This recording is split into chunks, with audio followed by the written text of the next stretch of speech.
In this lesson, we learn how to construct angle 30 degrees. Angle 30 degrees is half of 60 degrees. So we need to construct 60 degrees first. A bisector of 60 degrees give us 30 degrees. And recall from our previous lesson where we learned how to construct 60 degrees. First of all, draw a straight line.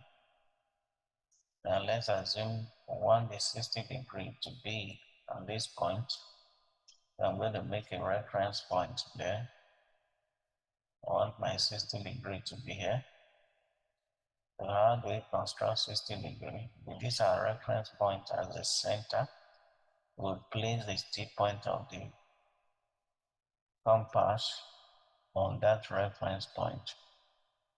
Then open the compass to a convenient radius. In my own case, I'm closing it because it's too long as it is.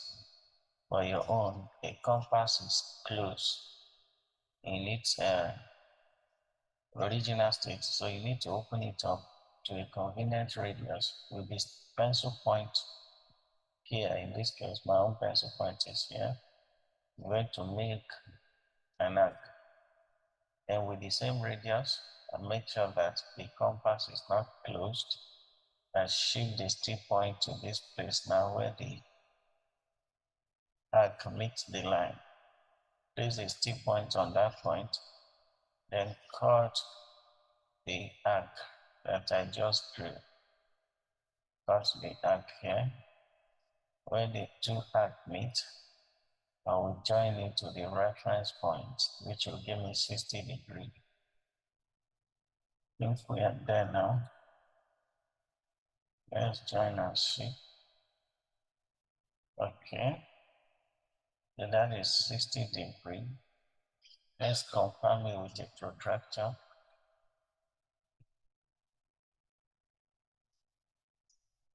$60. Okay, that is 60 degrees. So now a bisector of 60 degrees will give us 30 degrees. Remember to bisect an angle, rather, means to divide the angle into two equal halves.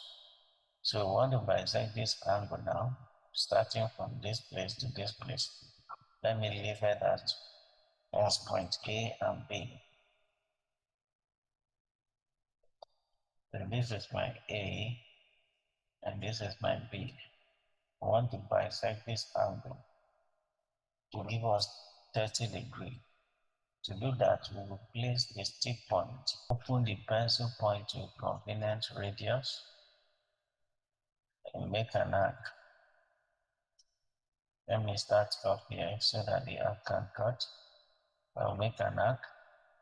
Then I'll shift the stick point now to point B. Okay. Then starting here, I will cut the previous arc where the two arcs cut, join it to the reference point. I think this one is good enough. Okay. Let's use a protractor to confirm that.